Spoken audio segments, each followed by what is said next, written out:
జయశంకర్ భూపాలపల్లి జిల్లా కేంద్రంలోని అంబేద్కర్ సెంటర్లో బీఆర్ఎస్ పార్టీ అనుబంధ తెలంగాణ బొగ్గుగని కార్మిక సంఘం ఆధ్వర్యంలో ధర్నా రాస్తారోకు నిర్వహించారు।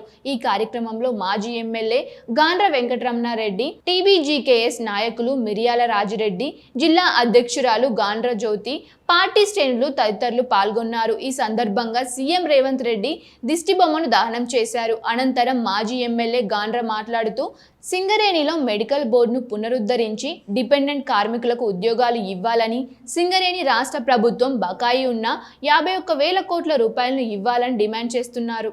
గారి నాయకత్వంలో అడ్డగోలు హామీలు ఇస్తూ అమలుకు నోచుకోనటువంటి హామీలను ఇచ్చినటువంటి ప్రభుత్వం తెలంగాణలో ఉన్నటువంటి ఏ వర్గానికి కూడా న్యాయం చేయలేనటువంటి పరిస్థితుల్లో ఈరోజు సింగరేణి కార్మిక వర్గానికి కూడా న్యాయం చేయకపోగా అన్యాయం చేస్తున్నటువంటిది మనం చూస్తూ ఉన్నాం।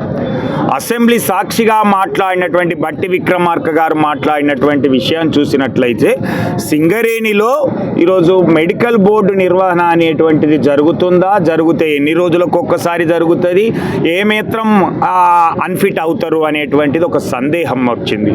దీనికి తోడుగా విజిలెన్స్ ఎంక్వైరీలు అలాగే ఏసీబీ ఎంక్వైరీలు చేపిస్తానని కూడా చెప్పినటువంటి దాంట్లో యువ కార్మిక వర్గం అంతా కూడా ఆందోళన చెందుతూ ఉన్నది।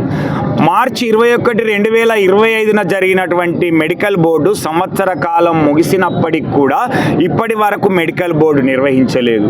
జూలైలో నిర్వహించినటువంటి 55 మంది మెడికల్ బోర్డు అనేటువంటిది అది హయ్యర్ సెంటర్కు పోయినటువంటి మెడికల్ బోర్డులో 5 మాత్రమే ఇన్వాలిడేట్ అయినరు। అనేక మంది అనారోగ్యంతో బాధపడుతూ డ్యూటీ చేయలేకపోతా ఉన్నారు।